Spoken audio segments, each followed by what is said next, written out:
ನಾನು ಕೋಟಪ್ಪ ಕೆ ಅಂತೇಳಿ. ನಾನು ಚಿತ್ರದುರ್ಗ ಜಿಲ್ಲಾ SC ಘಟಕದ ಉಪಾಧ್ಯಕ್ಷ ಇದ್ದೀನಿ. ಹಾಗೆ ಚಿತ್ರದುರ್ಗ ಜಿಲ್ಲಾ ಹಾಸ್ಪಿಟಲ್ ARS ಕಮಿಟಿ ಮೆಂಬರ್ ಇದ್ದೀನಿ.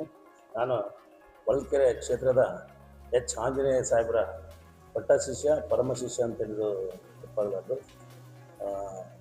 ಆಂಜನೇಯನವರಿಗೆ MLC ಸ್ಥಾನ ಹಾಗೂ ಮಂತ್ರಿ ಮಾಡಲು ನನ್ನದೊಂದು ಮನವಿ ಇದೆ, ವಿಶೇಷವಾದ ಮನವಿ ಇದೆ.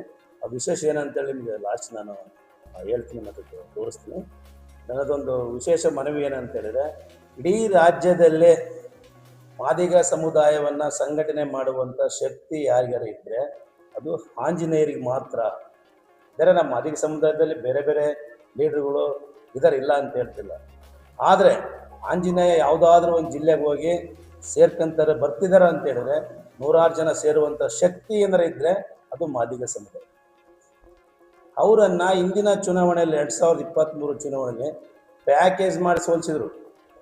ಆಂಜನೇಯ ಗೆದ್ದರೆ ಜಿಲ್ಲಾ ಮಂತ್ರಿ ಆಗ್ತಾನೆ ಅಂತೇಳಿ ಕೆಲವ್ರು ಕಾಲು ಹೇಳೋದು, ಆಂಜನೇಯ ಗೆದ್ದರೆ DCM ಆಗ್ತಾನೆ ಅಂತೇಳಿ ಸ್ಟೇಟ್ನವ್ರು ಕಾಲು ಹೇಳೋದು. ಹೀಗಾಗಿ ಅಲ್ಲಿ ಎಲ್ಲ ಸೇರಿಬಿಟ್ಟು ಪ್ಯಾಕೇಜ್ ಮಾಡಿ ಸೋಲಿಸಿದ್ರು. ಸರಿ, ಚುನಾವಣೆಯಲ್ಲಿ ನಾವು ಸೋತಿದ್ವಿ, ಸೋಲು ಗೆಲುವು ಅದು ನೆಕ್ಸ್ಟ್, ಅದು ಇದಿದೆ ಚುನಾವಣೆಯಲ್ಲಿ.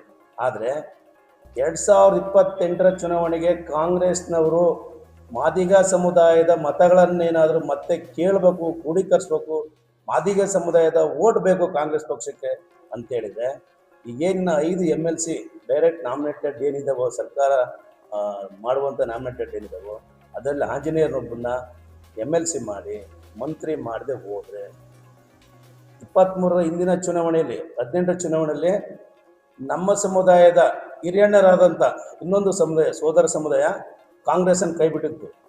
ನಮಗೆಲ್ಲರಿಗೂ ಗೊತ್ತಿದೆ, ಕಾಂಗ್ರೆಸ್ಸನ್ನು ಕೈ ಬಿಟ್ಟಿತ್ತು. ನಮಗಿಂತ ಹಿರಿಯಣ್ಣ, ನಮ್ಮ ಸೋದರ ಸಮಾಜ ಅದನ್ನು ಕಾಂಗ್ರೆಸ್ಸನ್ನು ಕೈ ಬಿಟ್ಟಿತ್ತು. BJPಗೆ ಅವರು ಕೈ ಜೋಡಿಸಿರು, 104 ಸೀಟ್ ಬಂತು. ಮುಂದಿನ ಚುನಾವಣೆ 28 ಚುನಾವಣೆಯಲ್ಲಿ ಮಾದಿಗ ಸಮುದಾಯ ಕಾಂಗ್ರೆಸ್ಸನ್ನು ಕೈ ಬಿಟ್ಟರೆ ಅಧಪತನಕ್ಕೆ ಹೋಗೋದಂತೂ ಸತ್ಯ. ಯಾಕಂದ್ರೆ ನಾವು ಈ ರಾಜ್ಯದಲ್ಲಿ 50 ಲಕ್ಷ ಜನ ಇದ್ವಿ, ನಾವು ಮಾದಿಗರು 50 ಲಕ್ಷ ಜನ ಇರೋದ್ರಿಂದ ನಮಗೂ ಒಂದು 30-40 ಬೇಡ 50 ಸೀಟನ್ನು ಗೆಲ್ಲಿಸುವಂಥ ಒಂದು ಶಕ್ತಿ ಆವ ಕ್ಷೇತ್ರದಲ್ಲಿದೆ. ಒಂದೊಂದು ಕ್ಷೇತ್ರದಲ್ಲಿ ಕನಿಷ್ಠ 30-40 ಸಾವಿರ ಓಟಿದ್ವಿ ನಾವು ಈ ರಾಜ್ಯದಲ್ಲಿ. ಹಾಗಾಗಿ ನಮ್ಮ ಸಮಾಜದ ಮುಂಚೂಣಿ ನಾಯಕರಾದಪ್ಪ ಅಂತ ಕೇಳಿದರೆ ಅದು ಆಂಜನೇಯರೇ. ಆಂಜನೇಯರನ್ನ ಕ್ಯಾಬಿನೆಟಿಗೆ ಕರ್ಕೊಂಡ್ರೆ ಸಮಸ್ಯೆ ಆಗುತ್ತೆ ಅಂತ ಕೆಲವು ಮನಸ್ಸಲ್ಲಿ ಇಟ್ಕೊಂಡ್ಬಿಟ್ಟು ಅವ್ರನ್ನ ತುಳಿತಾ ಹೋಗ್ತಿದ್ರೆ, ತುಳಿದ್ರೆ ಇದು ಆಂಜನೇಯರಿಗೆ ಸಮಸ್ಯೆ ಅಲ್ಲ, ನಮ್ಮ ಸಮುದಾಯಕ್ಕೆ ಸಮಸ್ಯೆ. ಹಾಗೆ ಕಾಂಗ್ರೆಸ್ ಪಕ್ಷಕ್ಕೆ ಬರ್ತಾ ಬರುತ್ತೆ. ಅದಕ್ಕೆ ಹಾಗಾಗಬಾರ್ದು. ನಾನು ಹೈಕಮಾಂಡಲ್ಲಿ ಮನವಿ ಮಾಡ್ಕೊಳ್ಳೋದೇನಂತಂದರೆ, ಆಂಜನೇಯವರನ್ನು MLC ಮಾಡ್ಕೊಂಡ್ಬಿಟ್ಟು ಮಂತ್ರಿ ಮಾಡಿದರೆ ಮುಂದಿನ 28 ಚುನಾವಣೆಯಲ್ಲಿ ಇಡೀ ರಾಜ್ಯವನ್ನು ಸುತ್ತಿ ಮಾದಿಗರ ಓಟುಗಳನ್ನು ಬೇರೆ ಪಕ್ಷದತ್ತ ಹೂವಾಲಿಲ್ದಂಗೆ ಅವರು ಕ್ರೋಢೀಕರಿಸ್ಕೊಂಡು ಕಾಂಗ್ರೆಸ್ ಪಕ್ಷ ಅಧಿಕಾರಕ್ಕೆ ತರುವಲ್ಲಿ ಯಶಸ್ವಿಯಾಗಬೇಕು.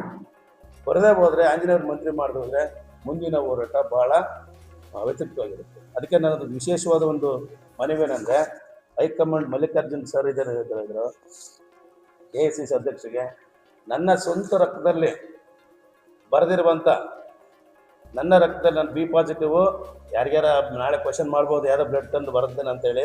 ಆ ಬ್ಲಡ್ ಹೆಂಗೆ ಸ್ಟಾಕ್ ಇರುತ್ತೆ, ಈ ಬ್ಲಡ್ಡನ್ನು ಬೇಕಾದ್ರೆ ಸ್ಟಾಕ್ ಮಾಡ್ಕೊಂಡ್ಬಿಟ್ಟು ಅವ್ರು ಟೆಸ್ಟ್ ಮಾಡಿಸಿದ್ರೆ B ಪಾಸಿಟಿವ್ ಬ್ಲಡ್ಡೇ ಬರಬೇಕು. ನಾನು ಪಟ್ಟ ಆಂಜನೇಯ ಸಾಹೇಬ್ರ ಅಭಿಮಾನಿ. ನನ್ನ ಸ್ವಂತ ರಕ್ತದಲ್ಲಿ ಆಂಜನೇಯ ಸಾಹೇಬ್ರಿಗೋಸ್ಕರ AICC ಅಧ್ಯಕ್ಷ ಅಂತ ಮಲ್ಲಿಕಾರ್ಜುನ್ ಸರ್ ಅವ್ರಿಗೆ, ಹೈಕಮಾಂಡ್ ಅವರಿಗೆ, ಕಾಂಗ್ರೆಸ್ನ ರಾಜ್ಯಾಧ್ಯಕ್ಷರಿಗೆ ಈ ಒಂದು ನಿಮ್ಮ ಮೂಲಕ ಈ ಒಂದು ರಕ್ತದಲ್ಲಿ ಪತ್ರವನ್ನು ಬರೆಯುವುದರ ಮೂಲಕ ನಾನು ಮನವಿಯನ್ನು ಮಾಡ್ತೀನಿ. ದಯವಿಟ್ಟು ನೀವೆಲ್ಲರೂ ಸಹಕರಿಸಿ ಈ ಒಂದು ಮೆಸೇಜನ್ನು ಹೈಕಮಾಂಡ್ ಅವರಿಗೆ ಹೋಗೋವರೆಗೂ ತಪ್ಪಿಸುವಂಥ ಕೆಲಸ ನೀವು ಮಾಡಬೇಕಂತ ತಮ್ಮಲ್ಲಿ ಕೇಳ್ತೀನಿ.